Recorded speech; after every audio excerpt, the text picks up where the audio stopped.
Good morning, students. Today we are going to learn our new poem, that is The Man Who Thinks He Can, on page number 42.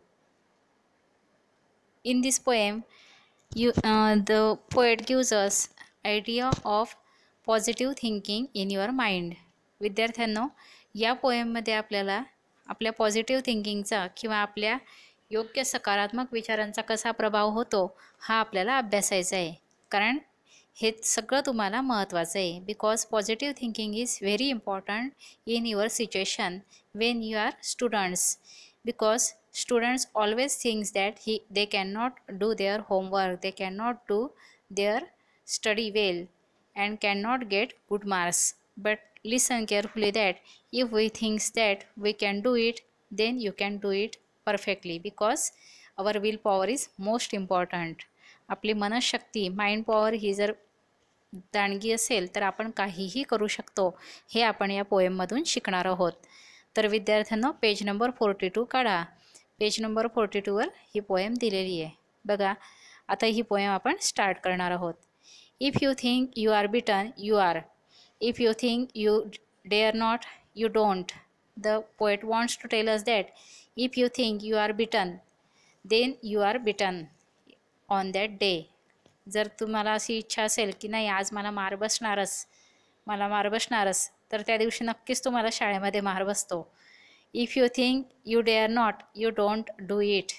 आणि जर तुम्ही विचार केला की मी हे करू नाही शकणार, I can not do it, I have no daring, then you can not do it, you don't do it. जर तुम्ही असा विचार केला की माझ्यामध्ये डेअरिंग नाही आहे, मी असं नाही बोलू शकत.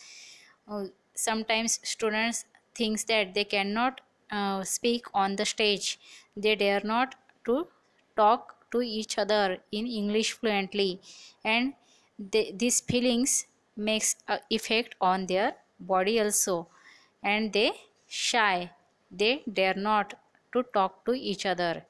बघा विद्यार्थ्यांनो, आपण जर असा विचार केला की माझ्यामध्ये डेअरिंग नाही, मी बोलू शकणार नाही, किंवा तुमची जर वक्तृत्व स्पर्धा असेल तर तुम्ही भाग घेत नाही किंवा मागे राहतात की नाही मॅडम मला स्टेजवर बोलता नाही येणार, माझ्यात ते डेअरिंग नाही आहे, तर ते डेअरिंग तुम्ही कधीच करू शकणार नाही. कारण अशा विचारांचा आपल्या मनामध्ये प्रभाव होत असतो आणि आपल्या मनाला आपण मागे ओढत असतो. If you like to win but you think you can't, it is almost certain you won't. If you like to win, तुम्हाला जिंकण्याची इच्छा आहे, there are strong feelings that you will get good marks, you will get first prize, but you think it with doubtful mind. पण तुम्ही जर doubtful माइंडने तो विचार केला, if you think I cannot get, it's almost certainly effect on your percentage, on your body effect, you won't get it. तुमच्यावर निश्चितच प्रभाव होईल आणि तो तुम्हाला मिळूच शकणार नाही. जर तुम्हाला इच्छा आहे तर तो त्याचा पॉझिटिव्हच परिणाम करण्याचा प्रयत्न करा. निगेटिव्ह डोंट हा शब्द तुमच्या मनातून काढून टाका. तसाच तुमच्यावर प्रभाव होतो आणि तुम्ही तसाच विचार करतात.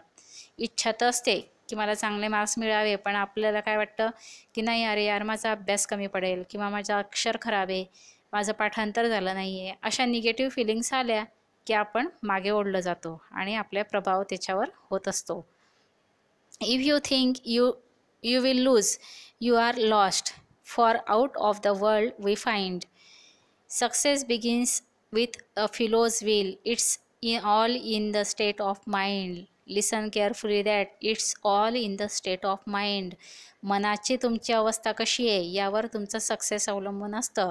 म्हणूनच असं म्हटलं जातं, so some poet says that success comes to those who dare and fight, success follows who dare it. Success कोणाला फॉलो करते? जो डेअरिंग करतो त्यालाच सक्सेस यश मिळतं. आणि सक्सेस ही फिलोच्या विलवर, त्याच्या पॉवरवर, मनाच्या पॉवरवर आधारलेली असते. हे एक प्रकारचं मनाचं अवस्था आहे. It's all in the state of mind, मनाच्या अवस्थेवर आहे. एखादी साधा विद्यार्थी असेल आणि त्याने जर विचार केला की मला फर्स्ट यायचंच आहे, मला हे युद्ध जिंकायचंच आहे, किंवा मला हे यशस्वी व्हायचंच आहे, तर तो तसा प्रयत्न करतो आणि त्याची स्ट्रॉंग विल पॉवर असेल तर तो निश्चितच जिंकून जातो. जरी त्याला अडचणी असल्या तरी त्यावर मात करतो. If you think you will lose, you are lost. पण अगोदरच तुम्ही म्हटलं अरे मी युद्ध जिंकणारच नाही, मी हरणार आहे, तर निश्चितच तुम्ही हरालच. म्हणून मी सायकल चालवणारच नाही, मी पडून जाईल, तर पडणारच आहे, 2 पावलं पुढे जात नाही तर. त्यासाठी असा निगेटिव्ह विचार हा काढूनच टाकायचा आहे. So poet wants to tell us that negative thinking will demolish your mind. Your strong happiness will demolish with your negative feelings. For out of the world we find that success begins with a fellow's will. सगळ्या जगामधून तुम्हाला एकच सापडू शकेल की यश कोणाला मिळतं, त्या जो अनुकरण करत असतो त्याच्या मनावर, त्याच्या इच्छाशक्तीवर यश अवलंबून असतं. If you think you are out class you have got to think high to rise. You have got to be sure of yourself before you can ever win a prize. In third and fourth stanza, the poet wants to tell us how positive thinking will affect on your mind and on your presentation. जर positive thinking केलं तुम्ही तर कसा परिणाम होतो हे लक्षात घ्या. If you think you are out class तुम्ही जर विचार केला की अरे मी आउट क्लास आहे, मी विचित्र मुलगा आहे, मी वेगळा आहे सगळ्यांपेक्षा, तर तुम्ही तसेच सिद्ध व्हाल. काही विद्यार्थी असे असतात आपले की जे वर्गाच्या बाहेरच फिरत असतात. त्यांना वाटतं इंग्लिशचा पिरियड, मॅथ्सचा पिरियड असा बोर आहे, काय शिकणार आहे, आपल्याला तर काही समजतच नाही आहे. मग त्यांना ते समजतं का कधी? नाही, कारण ते मन लावून ऐकतच नाही. ते त्यात इंटरेस्ट घेतात का? नाही. ते डेअरिंग करतात का शिकण्याचं? नाही. So they dare not, they can not get good effect of it. त्याचा परिणामच त्यांना मिळत नाही. So you have got to think high to rise. तुम्ही उंच भरारी घेण्याचे विचार करा. मला उंच भरारी घ्यायची आहे, मला आकाशात जायचं आहे, आकाशापर्यंत उडायचं पक्षासारखं, तेवढ्या माझं यश मिळवायचं आहे, असा जर विचार केला तर आपल्याला यश हे नक्की मिळतं. You have got to be sure of yourself before. स्वतःचा आधी आत्मविश्वास निर्माण करा. स्वतःचा कॉन्फिडन्स महत्त्वाचा आहे. Confidence is most important to get success. जर तुम्हाला यश मिळवायचं आहे तर तुमच्यामध्ये कॉन्फिडन्स हवा की नाही, माझं उत्तर लिहिलेलं बरोबरच आहे, मी जे करतो आहे ती कृती बरोबरच आहे आणि ती योग्यच करणार आहे मी, असा आत्मविश्वास निर्माण करा, तेव्हा तुम्हाला यश मिळेल. You can ever win a prize. तुम्ही त्यामध्ये यश मिळवू शकाल आणि प्राईज मिळवू शकाल. प्राईजचा अर्थ इथं घ्या success. You can even get success. Life's battles don't always go to the stronger or faster man, but soon or late the man who wins is the man who thinks he can. In the last stanza of the poem, the poet gives us most important message, that is life's battle don't always go to be the stronger or faster man. हे जे जीवनाचं battle आहे, battle म्हणजेच काय, युद्ध. हे जीवनाचं जे युद्ध आहे हे फक्त अशा लोकांनी जिंकू शकत नाही. ते जिंकू नाही शकत जो स्ट्रॉंगर असतो, म्हणजे जो बलशाली आहे, की मी खूप बलवान आहे, माझे बाहू खूप जाड आहेत, मी खूप वजनदार आहे, खूप युद्ध जिंकू शकतो, याला मारू शकतो, त्याला मारू शकतो. और फास्टर मॅन, किंवा मी खूप धावू शकतो, मी सगळ्यांपेक्षा पुढे जाऊ शकतो, असा विश्वास ठेवणारा हा जीवनाचं युद्ध जिंकू शकत नाही. तर कोण जिंकू शकतं? बट सून और let the man who wins is the man who thinks he can. मग कसा व्यक्ती जो आधी किंवा नंतरही असा विचार करतोय, उशिरा काय होणार असा विचार करतोय की मी हे युद्ध जिंकणारच आहे, I will get success, then he will get success definitely.